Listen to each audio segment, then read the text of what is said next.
बिस्मिल्लाहिर्रहमानिर्रहीम। स्टूडेंट्स, आज हमने फ़िज़िक्स का जो लेक्चर पढ़ना है, जो टॉपिक है हमारा वो है Newton second law of motion. उस दिन हमने Newton first law of motion पढ़ा था, आज हमने Newton second law of motion पढ़ना है। सबसे पहले आपने इसकी डेफिनेशन पे गौर करना है। डेफिनेशन जो है वो दो हिस्सों पर मुश्तमिल है। डेफिनेशन ये है, when A net force act on a body, जब किसी जिस्म पर नेट फोर्स लगती है। उस दिन भी आप पे वादे किया था कि नेट फोर्स लगने का मतलब ये है कि दो या दो से ज़्यादा फोर्सेस का अमल करना और फिर उन दो या दो से ज़्यादा फोर्सेस का जो रिज़ल्टेंट है उसे हम नेट फोर्स कहते हैं। और जब किसी जिस्म पर नेट फोर्स पैदा होती है, नेट फोर्स लगती है, तो उसके अंदर एक्सेलरेशन पैदा होता है। एक्सेलरेशन क्या है? The rate of the change of the velocity of the body is called acceleration. किसी जिस्म की जो वेलोसिटी में जो तब्दीली का जो रेट है, जिस शरह से किसी जिस्म की जो स्पीड है, जो वेलोसिटी है, वो चेंज होती है, उसे हम एक्सेलरेशन कहते हैं। मिसाल के तौर पर आप देखें कि जब भी कोई गाड़ी मूव करती है तो शुरू में वो स्लो स्पीड के साथ मूव करती है, लेकिन वक्त के साथ साथ उसकी स्पीड के अंदर, उसकी वेलोसिटी के अंदर तब्दीली आती है। वो जो वक्त के लिहाज से जो वेलोसिटी के अंदर जो तब्दीली है उसे एक्सेलरेशन कहते हैं। और जब भी किसी जिस्म पर नेट फोर्स लगती है तो उस जिस्म के अंदर एक्सेलरेशन पैदा होता है। याद रखिएगा, ये हमेशा कॉमन सी बात है कि जब भी किसी जिस्म पर फोर्स लगती है एक्सेलरेशन पैदा होता है। अब आगे डेफिनेशन के दो हिस्से हैं कि ये जो एक्सेलरेशन होता है, जो नेट फोर्स के लगने की वजह से एक्सेलरेशन पैदा होता है, वो एक्सेलरेशन उस फोर्स के डायरेक्टली प्रोपोर्शनल होता है। मुराद ये है कि अगर हम फोर्स ज़्यादा लगाएंगे तो एक्सेलरेशन भी ज़्यादा पैदा होगा, और अगर हम फोर्स कम लगाएंगे तो एक्सेलरेशन भी कम पैदा होगा। यानी अगर हम फोर्स को डिक्रीज़ करेंगे तो एक्सेलरेशन भी डिक्रीज़ होगा, और अगर हम फोर्स को इंक्रीज़ करेंगे तो एक्सेलरेशन भी इंक्रीज़ होगा। पहली चीज़ डेफिनेशन के अंदर ये है कि जब हम किसी जिस्म पर नेट फोर्स लगाएं तो उसमें एक्सेलरेशन पैदा होता है। अब जो एक्सेलरेशन की मिकदार है वो लगने वाली जो फोर्स है उसके डायरेक्टली प्रोपोर्शनल होती है, लेकिन जो जिस्म का मास है, जिस जिस्म पर वो फोर्स लगी है, उसके वो जो एक्सेलरेशन होता है वो इन्वर्सली प्रोपोर्शनल होता है। दोबारा सुने, जब किसी जिस्म पर फोर्स लगी तो फोर्स की सूरत में क्या पैदा हुआ? एक्सेलरेशन पैदा हुआ।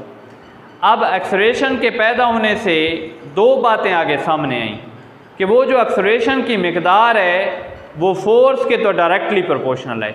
यानी फोर्स बढ़ाएंगे एक्सेलरेशन बढ़ेगा, फोर्स कम करेंगे एक्सेलरेशन कम होगा।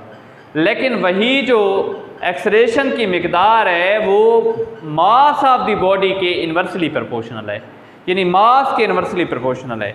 यानी अगर मास कम होगा, छोटे मास का जिस्म होगा, तो उसके अंदर एक्सेलरेशन ज़्यादा पैदा होगा, और अगर बड़े मास का जिस्म होगा, ज़्यादा मास वाला जिस्म होगा, तो उसके अंदर एक्सेलरेशन कम पैदा होगा। जी, जो मास है उसके इन्वर्सली प्रोपोर्शनल है। तो अब डेफिनेशन से हमें दो बातें क्लियर हुई। मैं उन दो बातों को मैथमेटिकल फॉर्म के अंदर लिख देता हूँ।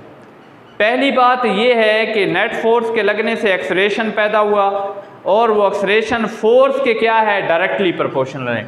तो मैं इसको मैथमेटिकल फॉर्म में लिख देता हूँ कि जो एक्सेलरेशन है, इसको हम ए से ज़ाहिर करते हैं, वो डायरेक्टली प्रोपोर्शनल है फोर्स के।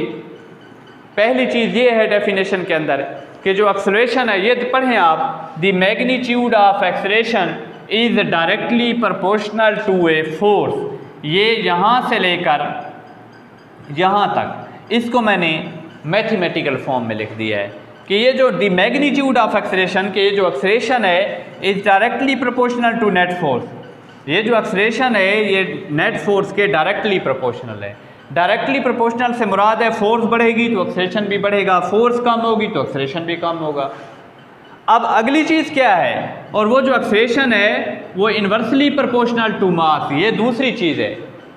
यही जो एक्सेलरेशन है, जो दूसरी बात बता रहा है वो ये है कि ये जो एक्सेलरेशन है ये मास के इन्वर्सली प्रोपोर्शनल है। क्योंकि इन्वर्सली प्रोपोर्शनल है तो हम लिखेंगे A प्रोपोर्शनल 1/m। तो अब दो बातें क्लियर हो गई, दोनों को मैंने मैथमेटिकल फॉर्म में लिख दिया कि एक्सलेरेशन जो है वो फोर्स के डायरेक्टली प्रोपोर्शनल है और वही एक्सलेरेशन जो है वो मास के इन्वर्सली प्रोपोर्शनल है। इन्वर्सली से मुराद मास कम होगा तो एक्सलेरेशन ज़्यादा हो जाएगा, अगर मास ज़्यादा हो जाएगा तो एक्सलेरेशन कम हो जाएगा। अब इन दोनों को मैं जम करके लिखता हूँ, मर्ज करके लिखता हूँ, इन दोनों को इकट्ठा करके लिखता हूँ। तो ये मेरे पास इक्वेशन एक्सलेरेशन एक्सलेरेशन एक्सलेरेशन ही लिखेंगे, प्रोपोर्शनल प्रोपोर्शनल प्रोपोर्शनल लिखेंगे। आप f को 1 के साथ मल्टीप्लाई करेंगे, f को 1 के साथ तो f ही आ जाएगा और नीचे हमारे पास क्या है जी, m है जी। तो अब ये बन गया जी a proportional f over m, इन दोनों इक्वेशंस को मैंने मिला दिया है जी।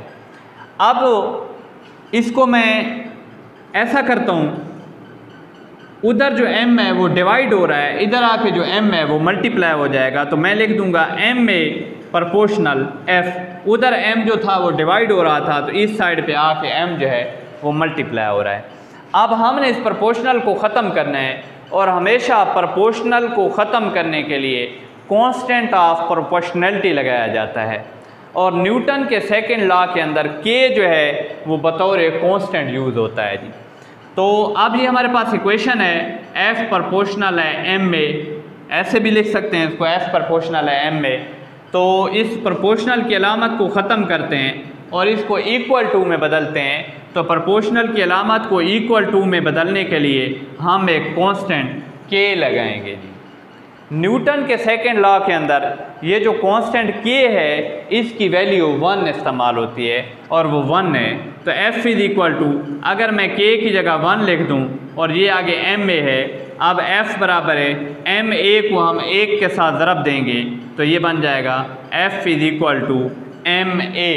अब ये न्यूटन के सेकंड लॉ की जो है वो मैथमेटिकल फॉर्म है। इसके अंदर f से मुराद फोर्स है, m से मुराद मास ऑफ द बॉडी है और a से मुराद वो एक्सेलेरेशन है जो नेट फोर्स के लगने की सूरत में पैदा होता है जी।